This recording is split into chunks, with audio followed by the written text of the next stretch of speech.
120 days weight loss சேலஞ்சில் day 34 and 35 என்ன பண்ணுன்னு சொல்லி பார்க்கலாம். டே 34 அன்றைக்கி மார்னிங் எம்டி ஸ்டொமக்கில் ஹாட் வாட்டரில் முருங்கை இலை பவுடர் ஒரு டீஸ்பூன், அது கூட வந்துட்டு ஒரு டீஸ்பூன் நெய் மிக்ஸ் பண்ணி வந்து குடிச்சிருந்தேன். பிரேக்ஃபாஸ்ட்டுக்கு வந்துட்டு கொஞ்சமாக கோகனட் ஆயில் போட்டு அதில் மஷ்ரூமும் ஆனியனும் சாட்டே பண்ணிவிட்டு அது கூட 2 எக்கு போட்டு வந்துட்டு ஸ்க்ராம்பிள் பண்ணி வந்து சாப்பிட்ருந்தேன்.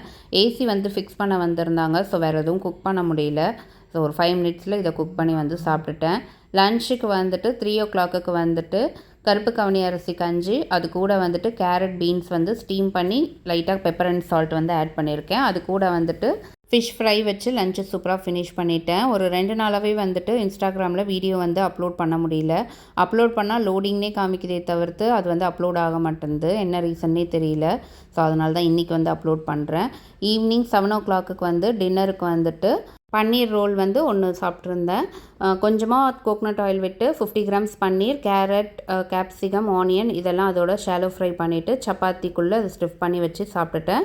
ஒரே ஒரு ஸ்லைஸ் வந்து சீஸ் வந்து ஆட் பண்ணிக்கிட்டேன். உங்களுக்கு வேணும்னா நீங்கள் வந்துட்டு சப்பாத்திக்கு மேலே வந்துட்டு மின்ட் சட்னி அப்படி இல்லைன்னா கர்டு கூட வந்து ஸ்ப்ரெட் பண்ணி வந்து சாப்பிட்டுக்கலாம். டே 35 அன்றைக்கி வந்து நான் ஆஃபீஸ்க்கு வந்து போகணும். நைட்டு ரொம்ப லேட் நைட் தான் தூங்கினேன். ஸோ அதனால் மார்னிங் பிரேக்ஃபாஸ்ட்டுக்கு வந்து வெறும் மாதுளப்பழம் சாப்பிட்டுட்டு ஆஃபீஸ்க்கு வந்து கிளம்பிட்டேன். ஆஃபீஸில் வந்துட்டு ஆஃப்டர்நூன் லன்ச்சுக்கு சிக்கன் பிரியாணி, அது கூட வந்து ஒரு எக்கு, ஒரு பீஸ் சிக்கன், கத்திரிக்காய் பச்சடி, அது கூட வந்துட்டு ஆனியன் ரைத்தா வச்சு வந்து சாப்பிட்ருந்தேன். ஃப்ரெண்டுக்கிட்ட இருந்து வந்துட்டு புளிச்சக்கீரை தொக்கு போட்டு கொஞ்சமாக ரைஸ் வந்து சாப்பிட்ருந்தேன். நைட்டு டின்னருக்கு வந்து 8:30க்கு வந்து 2 இட்லி, அது கூட வந்துட்டு சாம்பார், கோகனட் சட்னி, கார சட்னி வச்சு சாப்பிட்டு அந்த டேவை ஃபினிஷ் பண்ணிட்டேன். 2 நாளுமே டே இப்படி தான் போச்சு. உங்களுக்கு எப்படி போச்சுன்னு கமெண்ட்டில் சொல்லுங்கள். நாளைக்கு பார்க்கலாம்.